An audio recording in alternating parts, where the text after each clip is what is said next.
Um, okay, good morning or good afternoon, good evening, whatever time it is for you. As the introduction indicated, we're going to be talking about building trust in a hybrid business environment, which is somewhat different from what it was before the pandemic, and hopefully will be much more creative and easier to work in than the time that we spent during the lockdowns.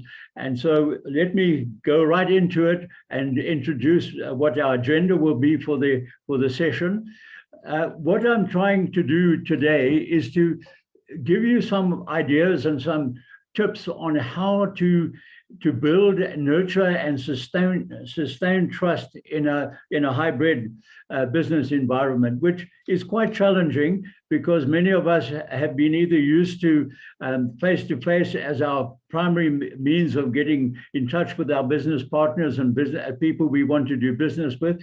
And during the lockdown and the pandemic, we got used to using electronic means like we are using at the moment. And now we've got to come to a point where we use different means of contacting our business partners in a way that's productive for all parties. So the process we're going to follow for the next 45 minutes or so is to look at, first of all, what the context is. What is it like to engage with people during this hybrid period of business engagement? And then how do we handle the trust issues throughout the relationship with either a colleague or a business partner of some kind or other, whether it be a supplier, whether it be a customer, or just someone that you are trying to build a relationship with in a business context. We're going to focus initially on empathy and credibility, and we'll spend some time on that because they tend to contribute to building trust. And so we'll spend a little bit of time talking about those two. And at the end of the session, I'm hoping that you'll have some ideas that you can put into practice right away to improve your ability to interact with the customers that you come in contact with, or business partners that you wish to establish relationships with, whether it be on a consulting basis or whether it be on the basis of coaching or whatever way you're wanting to interact with that person. I'll give you a couple of tips which hopefully will be helpful to you. So let's have a look at the environment. The environment is built up on three levels. The first one is face-to-face. We meet people in person and we greet them and we build relationships with them on a face-to-face basis. We can also connect with our colleagues and business partners in a virtual way or asynchronistically. That means we get hold of them via the social media. And what we are trying to do with all of them is to build trust. And everybody has a different combination of those three ways that they contact their business associates. So some of your contact will maybe be in person, but if you are living remotely, like all of us are on this call, there'll be some people who we won't ever meet face-to-face probably, but we might meet them as we are doing now in a virtual format. Or we might just be corresponding with them via social media or even via email. So we can engage in all three ways. And when we're trying to build a long-term relationship with somebody, we probably will, from time to time, use all three of those methods.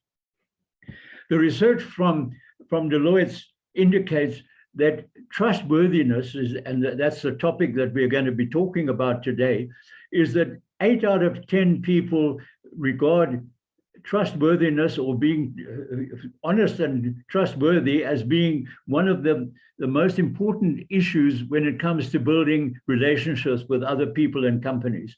So I think it's a topic that is highly relevant for all of us as we work in whatever facet of consulting or business that we work in, and particularly in a coaching environment. If the people don't trust you, the chances are that they will not take your guidance with any degree of certainty. So let's have a look at some of the challenges that we face in a hybrid environment. And these are the ones that we've found to be most causing the most difficulty. The first one is that because we are dealing with people as we are at the moment via technology, that increases the level of distrust, because people may be not comfortable with the technology, or they've had bad experiences with the technology, and they prefer to be face to face with people. There have been serious data breaches in terms of security, which also reduces the trust level. And because we have less contact, we don't know the person, we haven't seen them face to face, we haven't had a chance to get to know them on over a cup of coffee or whatever else however else you might meet them or have met them in the past.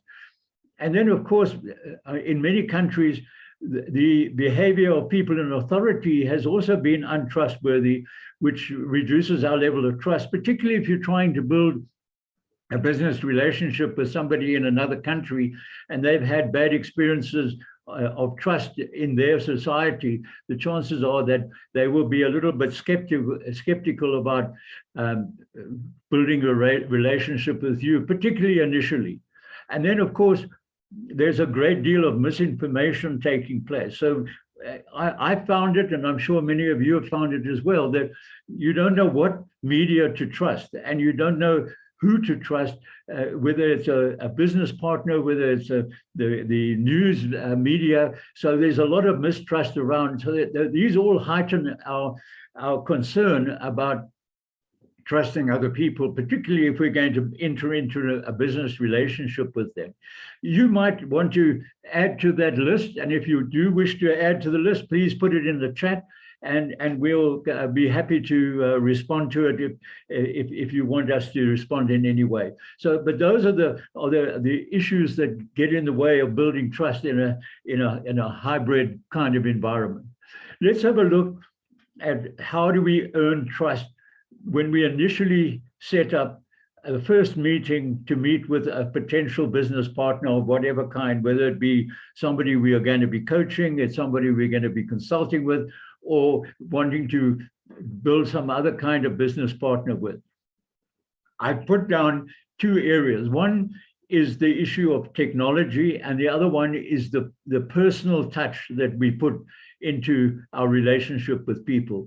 And when we start a relationship, we look at the high-tech side or the technology side, and please, here's my little bit of early bits of advice, is please don't use technology to boast or to impress. Use it to support and to indicate that you are professionally competent, but don't try and impress anybody, because it might not be the level of technology that they are comfortable with, because many people are not necessarily technology savvy, and if you are using technology that they don't understand or can't interact with effectively, that breaks down the trust level. So be very, very careful of that.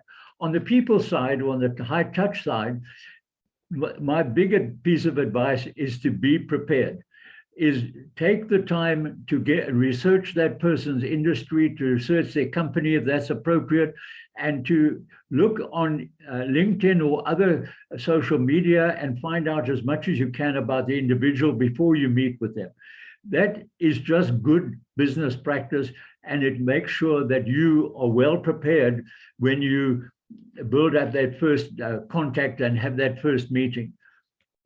And then when you engage with the person, whether it be face-to-face or in an email or on a call like this, make sure that you spend some time building rapport with them. So make them feel comfortable about you as an individual and as a potential business partner.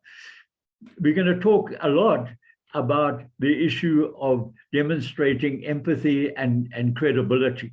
The next slides will cover that. So we'll spend some time, because it's very important at the beginning of your relationship with anybody that you're meeting and trying to develop a relationship for the first time. And if you can, get a referral from somebody that your counterpart or your potential business partner really trusts. Because if you can get that person that they trust, it already establishes you with great deal more sort of trustworthiness than if you come in cold. So that's my first little page of some advice when you're first meeting. So let's look at the first issue about trust. The first thing is that I want to say is that if you're building trust, empathy and credibility are the two cornerstones of building trust. If we look at empathy to start with, here is a little model that I suggest you use for building empathy. And it looks like this. You, first of all, before you meet that person, let's have a look at it, put yourself in that person's shoes and say, if I'm meeting this person for the first time, whether it be a virtual meeting or whether it be a face-to-face meeting, or I'm going to be sending them an email or any other kind of correspondence, what concerns and questions might that person have about me, my business, and the way I do business? So that's the first thing that we need to do as part of our preparation. Anticipate what might be some of the concerns of that particular person as they meet you for the first time. It's really important. Once you've understood what some of the concerns might be, you then turn those concerns into questions that they might ask you. So what might that person ask you to help them to feel comfortable working with you? And the last part of this empathy building is to formulate some answers that you are going to give to that person that will put their mind at rest that you are the kind of person that they really want to continue to have discussions with. So that approach to empathy is, look, before you even start meeting and interfacing with that person, anticipate what their concerns might be. What questions might they ask? And my advice to everybody is, if you think that person might be concerned about something, bring it up right away and say, many people, when I first meet with them, they are concerned that I might not have the expertise to be able to do what I'm promising to do. And then you explain, you say, let me give you a little bit of my background. This is what I've done. Here's some of my areas of expertise. Here maybe is some information about my education or my experience or my visits to your country or whatever the issues might be that allow that person to feel more comfortable. And so what I thought you might like to try is to take a situation, a virtual meeting, if you like, or even a face-to-face meeting, and for your own edification and your own comfort, maybe look at that upcoming meeting and say, what concerns do you believe that other person might have about you and about the meeting that you have arranged? And then come up with some real questions that they might ask you. And then when you actually pick up the phone or you pick up or you meet that person, be prepared to answer those questions in a way that builds credibility, and also trust, of course, is the key issue with that person. So if you like, and I'm not going to ask you to do it and report right now because we need to move on, but you might want to do that because you'll find it is extremely helpful, and it breaks down some of the tension at the beginning of the meeting because you've done your preparation and you make that person feel much more comfortable. So that's my first little exercise for you to try at your leisure.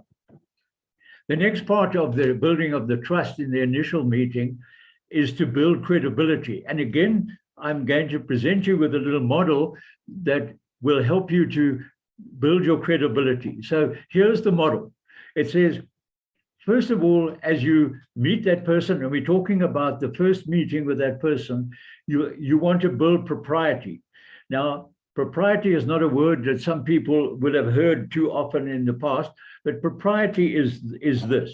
It's how you dress, how you speak, what your manners are, what your protocols are for that meeting, and the etiquette of that meeting. So for instance, today, I didn't put a tie on, but I could have, if I was working with somebody who's very formal, I would probably put a suit and tie on because that would be appropriate for that particular person. as far as manners are concerned, as you know, in each culture, we have different means of greeting. Some people hug each other, some people shake hands, and so on. So there are different manners and different protocols and etiquette that take place when we meet somebody for the first time. And again, how we speak and what we talk about is also very important. So, for instance, if you are a person like me who speaks rather quickly, and you're speaking to somebody who's not a first language English speaker, you tend to have to remind yourself all the time to speak a little more clearly and a little more slowly, not because the person's not capable, but because they don't know the language as well as you do. So that's the first step on the, if you like, on the ladder to build credibility, is to act in a manner that's appropriate for the person that you are going to meet in whichever format you're going to meet. The next one is to demonstrate your competency. So you want to tell that person, without being boastful, you want to tell them something about your background, your experience, your track record, the training that you've undertaken. There may be the subject matter that you are speaking about or going to be negotiating about. You want to demonstrate that you understand that. And my little tip to you on that is, it's not a bad idea to send some kind of material ahead of time so that the person can read up about you, about your company, and about the services that you offer, so that they can ask you questions to confirm that you are a competent person to be doing business with. So don't be scared to send people material in advance. I had a meeting just before this meeting with a bank, and I did exactly that. We were talking about building up their customer experience within the bank. And I sent them a presentation on our particular thoughts about building relationships with customers in a banking situation. And the guys, when they came to the meeting, they said, wow, that was very helpful because it gave us some idea of who you are and what you're capable of. So think about that. How can I build that, show my competence by presenting the person that you're going to be meeting with information that will be useful to them, and also build some credibility as far as you and your company are concerned. The next one is commonality. So where do you hold interests the same as their interests are, their beliefs and values? If you can find out in advance about any of their interests. I'll give you an example. I was dealing with a chemical company, and I was sitting in one of the general manager's offices, and somebody put their head around the door and said, his name was Mike. He said, Mike, are you coming fishing with us this weekend? Now, I'm not a fisherman, but I heard, whoop, this guy is a fisherman. So I was traveling a little bit, and I went to I was in the USA, and I went into a little fishing shop, and I said to the guy behind the counter, I said, do you sell fishing gear? He says, of course, that's our job, that's our business. And so I said, I don't know much about fishing, but could you help me with getting the right equipment? And he said, sure. And he showed me a couple of bits of equipment that people use for fishing. And I bought them. It cost $5. And I came back to South Africa, and I went to see this general manager in this company. And I said to him, Mike, when last we met, you mentioned that you're a keen fisherman, and here's a little gift that I brought you that I got overseas, and I thought you might find it, useful when you go fishing. And he said, wow, that's fantastic. Thank you so much. And it only cost $5. And I must have got, I don't know, $100,000 worth of business because I was interested in what he was interested in. I don't have to be interested in doing it myself, but by showing that empathy and showing that interest in what he was interested in, it built the credibility and therefore contributed to building trust. Another little tip I want to give you is this. If you want to find common ground with somebody, use the word form, which stands for talk about family, talk about occupation, talk about recreation, and talk about motivation. When you meet the person for the first time, in some cultures, it's appropriate that you speak about family early on. In other cultures, you don't mention family because family is very private. So you don't have to follow this particular sequence, but when that person starts talking to you, even in a culture that is very conservative and maybe a little less willing to share family issues with you, then if they start sharing family talk with you, you know you have built some trust. Number two, when we talk about occupation, in any case, you need to know about what that person is doing in order to have a business conversation in any event. So asking questions about what they do, most people feel comfortable answering those kind of questions because they know you need to have that information in order to be able to decide whether you're going to do business with them or not. So that one isn't so contentious. Recreation, if you get the opportunity, is what do you do for fun? What do you do over the weekend?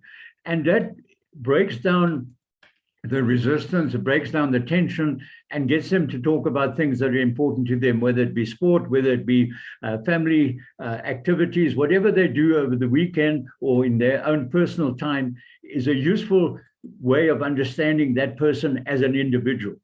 And then what motivates them? What do they get excited about?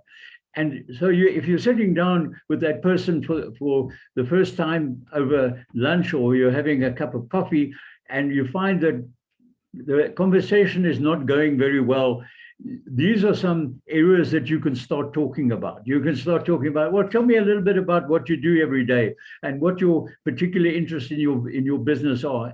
Or tell me what you do for fun over the weekend, whatever you like. But using those four, if you like, pillars, you can break the tension and reduce that person's level of mistrust.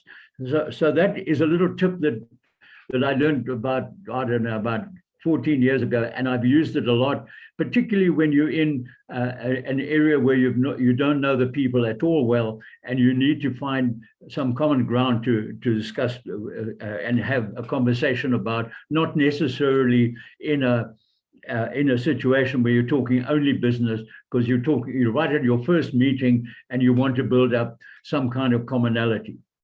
Then, excuse me, the last of the four little steps, if you like, is to show the person that you actually are there not only for your own self-interest. Of course, you're there for your own self-interest because you want to build a relationship with that person for some kind of business gain, but you also want to make sure that you make it clear to the individual that you are there to help them get what they want and look after their well-being, and you want to be honest about what your intentions and motives for the meeting and potentially for the business relationship are. So those are the four stepping stones. Propriety is you act and you behave and you interact in a way that's appropriate for that person from a cultural point of view, but also from an individual point of view. You demonstrate your competence without being boastful. You find common ground, and then you express your intent. And here's the little formula for expressing intent is, as I had at the beginning of the presentation, is what's the purpose, what's the process, what's the payoff? So as you sit down with that person for the first time, you might say something is, why are we here? What are we going to talk about? And get agreement right up front that you both agree what the purpose of that meeting is. And that helps that person to get clarity about why you're there, why they're there, and what you're going to do. So then you move on to the second part, and you might suggest something like this. I'm glad we agreed on what the agenda is for today. What I thought we would do is we would follow the following process. So we'll talk about your business, my business, and where the common ground is, and maybe look for some areas where we can start doing some business. Would that be okay for you, Mr. So-and-so or Ms. So-and-so? And then the payoff is how will we benefit for spending time together? I'm telling you, this little formula has been extremely helpful for me throughout my career. Is saying, first of all, why are we here? What are we going to be doing? And what can we expect as a benefit from the meeting? Think about it in a sales context. If the person knows you're there to sell, if they don't want you to sell to them today, you want them to say, no, that's not what I want to talk about today. Then you can redesign what your process is going to be and also what the payoff might be. But it's most important that both parties are clear about what the purpose of the meeting is, what's going to happen during the meeting, and what they can expect at the end of the meeting. And if you do that, you can get early agreement as to what the process is going to be, and therefore make sure that you keep on track and do what was planned at the beginning of the meeting. So again, I give you a little challenge if you wish to take it up at your own time, is if you have a meeting coming up soon, think about it and say, what is the purpose of that meeting?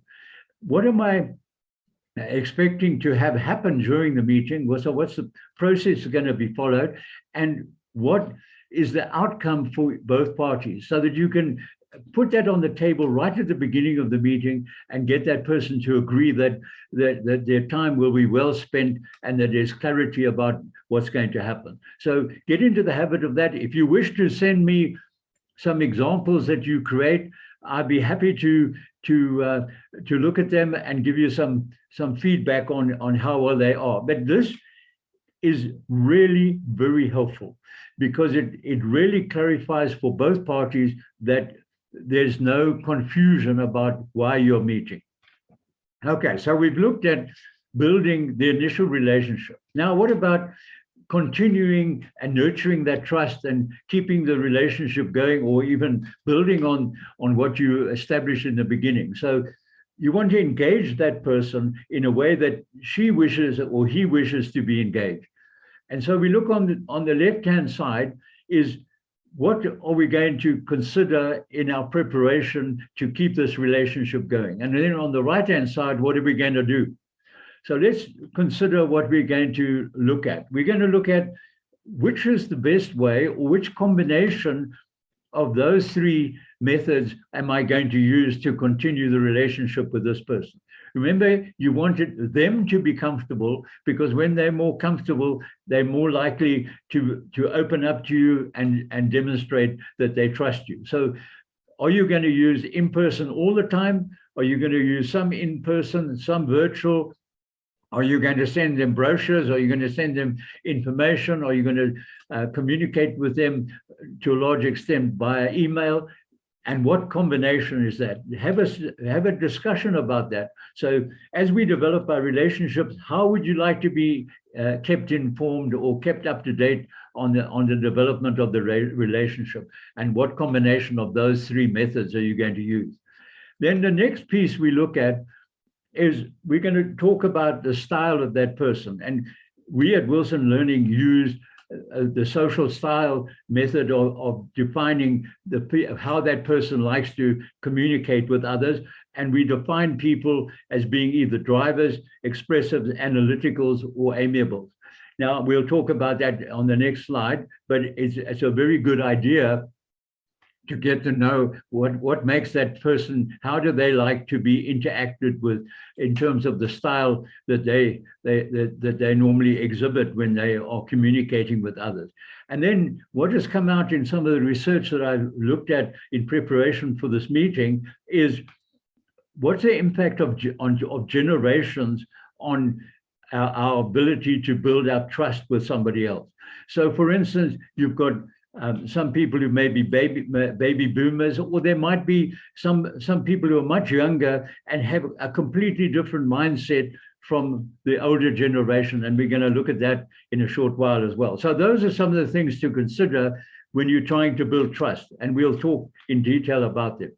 On the right-hand side, we look at prepare good questions that will help you to get some indication of who that person is and what kind of expectations they have of you.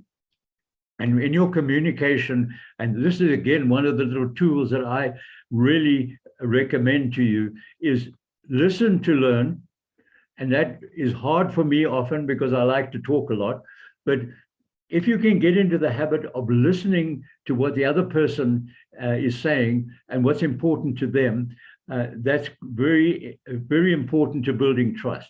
There's a statement that says you'll never learn anything about the other person while you're talking, and that's obvious.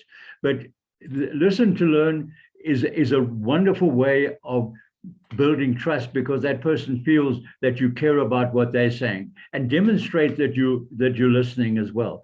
And then don't be scared to offer your own expression of your own thoughts as well. So expressly explore is saying, I'm going to give you some ideas from my experience, and that will help us to explore some opportunities. So you gave me your points of view while I was listening. I'm going to give you my points of view as I express my views to explore. And then the third piece of the puzzle is that we might have to integrate some of what you told me is important to you with some of the things that are important to me, so that we get a creative and innovative solution that both parties, because remember, we are trying to build trust and business relationships.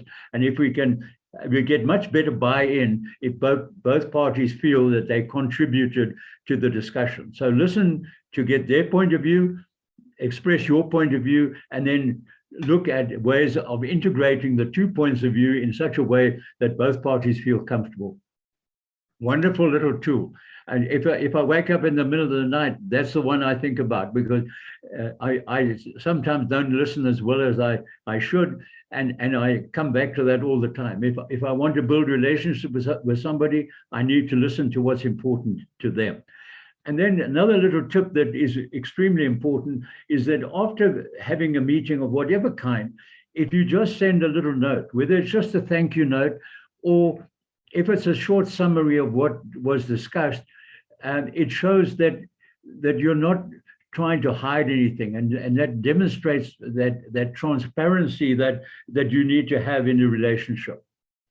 And then, of course, for building trust, you need to value their time. So those again are some ways of building a relationship. So we're going to talk for a minute about what we're going to do to make that person feel comfortable. And we need to meet the person where he or she is, not where we are, but where they are. So when we look at who they are, and of course we're having a dialogue, so we'll hear how they speak, whether they speak fast or whether they speak slowly, whether they modulate their voice up and down, or whether they stay on a even keel. What their body language, do they show a lot of body language? Not a lot of body language. Do they focus on the content, or do they focus on the relationship? So we need to think about that and watch what they do and respond accordingly. So we need to adapt, and we use the term to become more versatile. So we adjust our behavior. So this is what we do. We adjust our behavior to meet the needs and expectations of the other person if we're wanting to create mutually beneficial relationship. So that's the versatility. On the left-hand side is the 4 social styles, and I'm going to elaborate on that for a moment. Some of you might be familiar with it, but I'll just give you a refresher if you like. So the 4 social styles are built up on 2 continuums. The one that goes across the page is your assertiveness. Now, this is a very interesting bit of research that indicated that many people speak about people being highly assertive or having low assertiveness.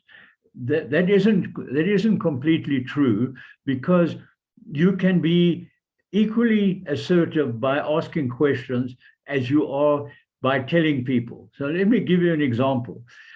Some years ago, I worked for an insurance company, and the chairman of the company was very directed in his assertiveness. So if you went to him, his name was Zach.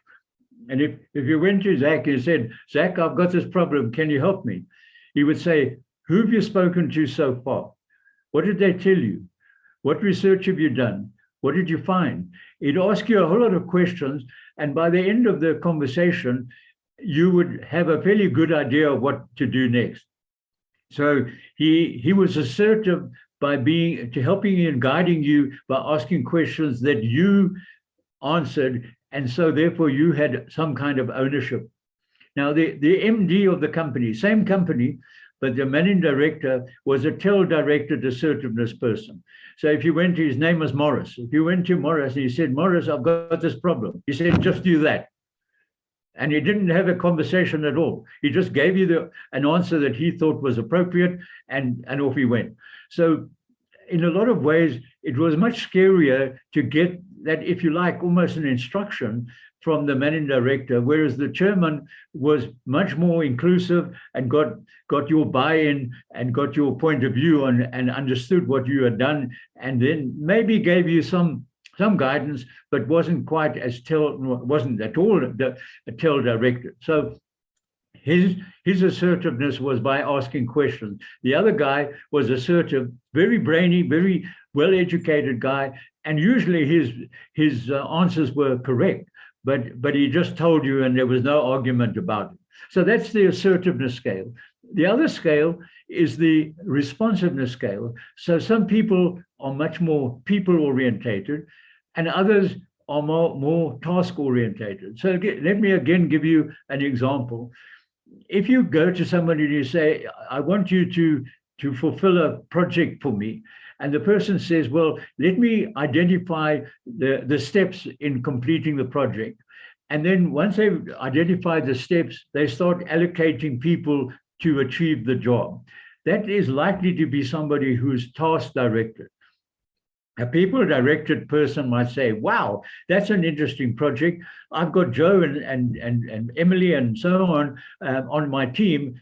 And they talk about the people, and then they talk about what they're going to do with the people. So they both want the task to be done, but the one is going to enter into the conversation starting with the task and then moving to the people. The other one is going to start with the people and allocate and discuss with the people how they could fit into the project. So again, they're both effective, but they get their results in a different way. I hope I've explained that clearly, because it's very important that there's no high and low. There's just a different of approach. And all people, whichever quadrant, if we go back one step, whichever quadrant they're in on that diagram on the left-hand side, they can all be equally effective. So let's look at how we identify where that person is, what we're going to do once we understand what kind of style they have, and then how we're going to modify our particular behavior, knowing that we have to move towards them, especially if we're trying to build a relationship. That doesn't mean we become somebody that we're not, but what we do is we move much closer to that person in terms of the behavior that we exhibit. So let's start with place number one. If we want to understand that person, we should not make guesses about them. We should observe how they behave.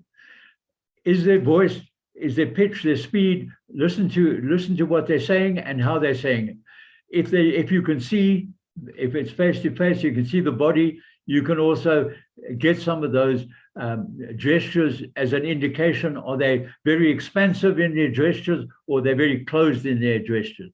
And then do they speak more about people, or do they speak more about the attainment of the outcome or the task? And then please don't be judgmental. Look at your observations, and based on those observations, be prepared and willing to change as you get more information. But the big important thing is to look for indicators. And there's that wonderful saying that says, not one swallow makes a summer. A summer is many different things happening that indicate that summer is coming. It's not the arrival of the first swallow. So we need to accumulate information about the person over the relationship. Then we look at the next one, which, sorry, I went a little bit faster than I thought. Yeah, okay, sorry. This is looking at the two continuums. So how will we know what that person, what kind of person we're dealing with. I'm not going to read every one of those descriptors, but the people on the ask side tend to make less statements and ask more questions, generally speaking. On the other side, the people who are tell directed, they tend to make more statements, ask less questions, and they're quite happy to interrupt and go at a fast pace. So that's the first sign of whether the person is more ask or is more tell. Now, we're going to talk about what we're going to do about knowing that, but at the moment, we need to identify and use the two continuums separately. So we're looking, first of all, at assertiveness, at assertiveness, and then we'll look at responsiveness, which is this one.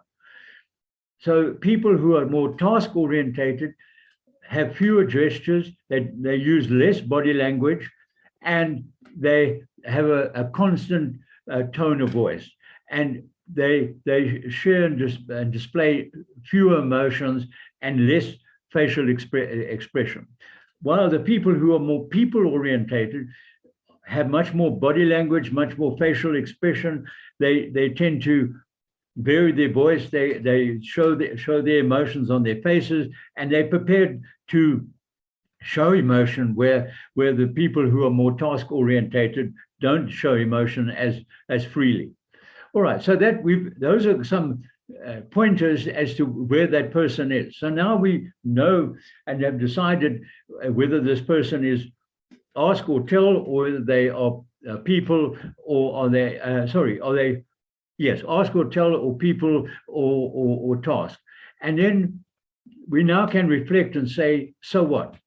So what might be some of their strengths? What's the best way of working with them? And what things should we avoid when we're dealing with people that we've identified? And here again, we come to the next issue is what are their preferences? So people who are up on they are ask orientated and they are task orientated, they are more practical, and they're looking for practical solutions in a conservative way. And they like a structured approach, and they like factual information and evidence, and they prefer some kind of systematic approach. The amiable, who is people orientated, but also ask orientated, value cooperation. They like working in teams. They like coming up with joint and shared decision making, and they prefer an interactive approach to problem solving. They like to work with other people. So be aware of that. Drivers, they like to come up, they're quick and forceful, and they like to make quick decisions. They like to be very much goal orientated, and they expect other people to respond quickly and decisively. Then we come to the expressives, who love to think about the future, and they're very futuristic in their thinking about what things might look like in the future. They are very enthusiastic, and they make put forward the ideas in a very enthusiastic manner, and they prefer to collaborate like the amiables do. They like the people interaction rather than doing work on their own. So those are some tips on how we understand what their preferences are. And then we come to, so what? So we know what their preferences are. So what are we going to do? Well, we're going to modify our own behavior in such a way that makes them feel, it makes us a little bit uncomfortable maybe, but makes them more comfortable. That's how, if we're trying to build trust with these people, we need to make it much more comfortable for them. So again, we look at how fast we speak. We look at how we put emphasis into our conversation with them, how much body language we use or don't use, and what we talk about, and what priorities do we emphasize. So there's a little quick way of helping you to build relationship very quickly with somebody that you have never met, or you've not even maybe met at all, but you've interacted with them via correspondence, or you've interacted them via such a meeting as we're having right now, and you've seen some body language, you've heard how the person speaks, and you, based on that information, will modify your own behavior to make that person feel more comfortable.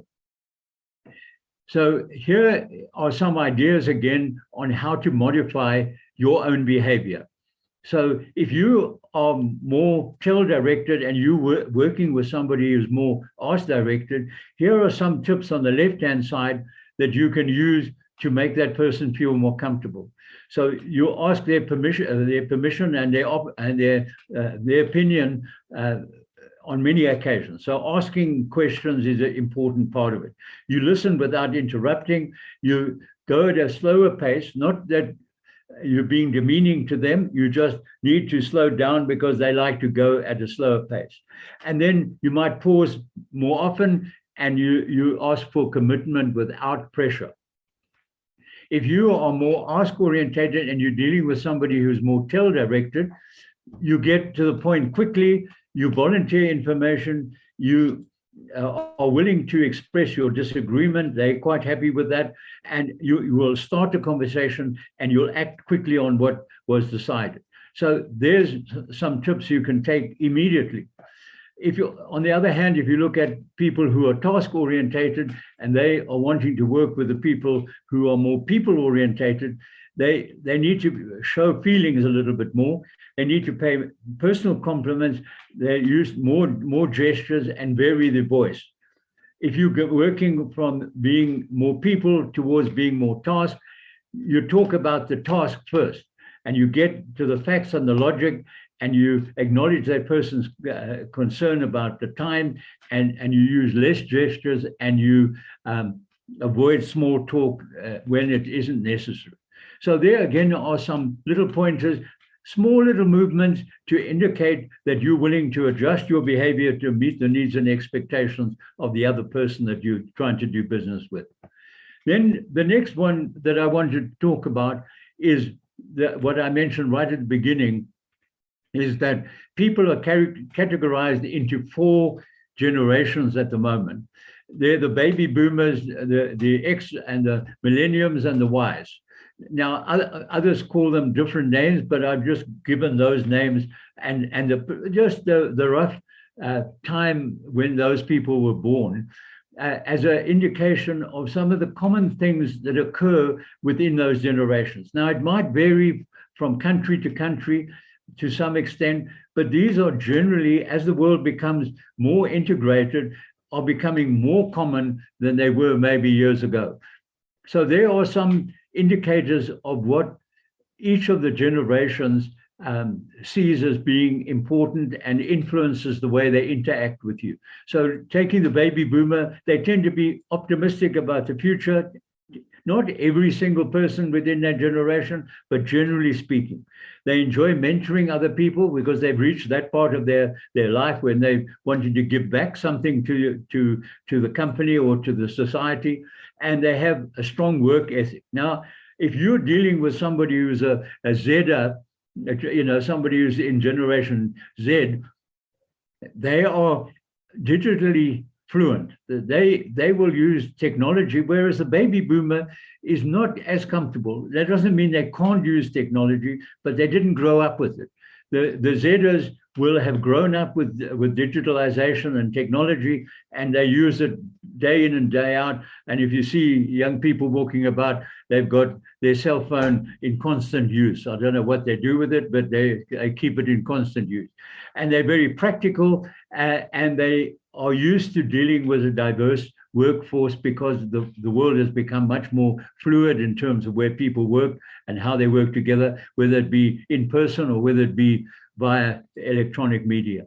So again, it's useful to understand who you're dealing with, because these are general trends that occur within those generations. And when I was doing the research for this little presentation, this came to me very forcefully, that sometimes when you have difficulty interacting with somebody, it might not be that they have a different style, but they might have been brought up and grown up in a completely different environment from a point of view, particularly at the moment in terms of the use of technology and the understanding of technology and the comfort with technology. So be very mindful of that. All right, so Then in the terms of sustaining the trust over the long-term relationship, there are just 4 general little rules that I like to mention. First, keep your promises. Do what you say you're going to do. Send meeting summaries when you can. Be reachable and accessible. So when they want to speak to you, try and make yourself available if you can. And the other thing, and that came through very loud and clear with the guy that I was speaking to this morning from the bank. He said, tell the person that you keep in touch with them and update them on what's happening. If they're applying for a loan or they're applying for some kind of bank services, tell them how it's progressing. Don't leave them without any knowledge. So show you care and show that you are sharing relevant information and content with them. Very useful. Now, over the page, I come back to my favorite little 3-step process. Listen. If you're trying to build long-term relationship, keep listening to what they have to say. Keep expressing what you believe and what's important to you. And then try and find common ground and build a common approach to the way you're going to go forward. Because you're trying to build a business relationship, and the more you can get both parties to contribute and buy into the solution by innovating and creating some kind of integration of ideas, the more chance you have of retaining a long-term relationship. The next one is the 4 little R's of building trust. First one, be reliable. Second one, be relatable, so that they can contact you, you're approachable, and that you're consistent in giving them information that they need. On the right-hand side, be relevant, add value to them and their business, and be real, be authentic, be empathetic, and demonstrate some kind of integrity. Wonderful, quick 4 things to remember. Be reliable, be relatable, be relevant, and be real. The last of the active slides is this one. Trust relies on 8 C's, if you like. And I like using some kind of little tool that helps me to remember what I need to focus on. So if I'm going to be trustworthy, I need to, first of all,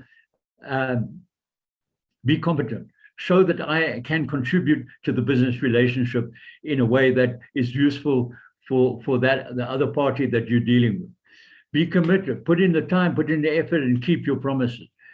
Be compassionate. That's that issue of being much more appreciative, showing your appreciation, listen, and to some extent in other box, but also empathy is around that compassion, listening and making that person feel that you care about them and be present in that relationship. And then make contributions that benefit to the other party.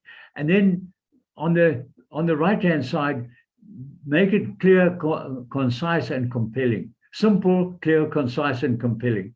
If that person understands what you're saying, they're more likely to buy into your ideas and suggestions than if they don't understand it. So make sure that it's simple enough, but it's clear, it's concise, and it's compelling, and they want to move forward. And then connecting, of course, you want to be available to them when they need you. And then consistency, make sure that you're predictable, but yet flexible, and do what you say you're going to do. So, and try and avoid surprises as far as you can. And then as far as your character is concerned, is be empathetic, be ethical, be reliable, and if necessary, be a little bit vulnerable. So demonstrate that you're human. That is an important facet of the whole process. And that brings us to the final point, is that if we do some of the things that we've talked about here, you will build a long-term relationship that's mutually beneficial to both parties. So I leave you to the issue of any questions that anybody would like to ask. Obviously, if you want to communicate with me in any way, you most certainly can. And here is my email address, and you're most welcome to drop me an email and I'll respond to you within 24 hours. But coming back, if there are any questions that anybody wants to raise, and I see there are some questions, so let's hear what anybody wants to raise, please. Okay, Frank, so thank you very much for your wonderful presentation, and I think that everybody enjoyed it and find it really insightful. We already got some comments here that from Callisto, for example, that it was a rich presentation, and Colette mentioned that everything is relevant. And thank you for this extremely thorough and packed with value presentation. Now we have a question from Padma. Would you suggest that the first online interaction with a person be a non-business discussion?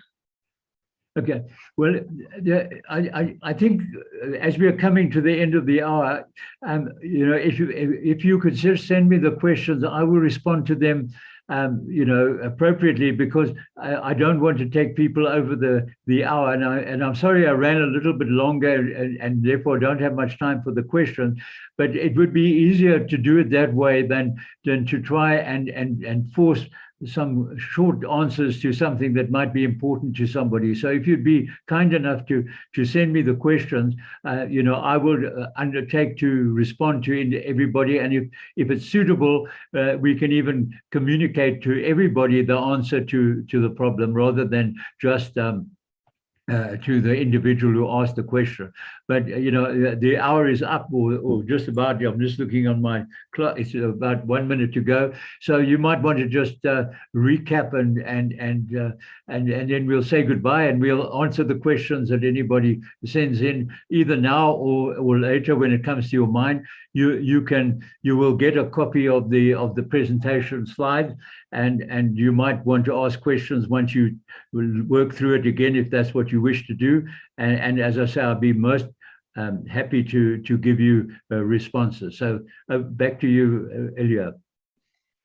Thank you again, and this is very thoughtful. I will make sure that I will put you in contact with our participants today, so don't worry about you having your contacts. You can discuss in more details the questions that arose here in the presentation.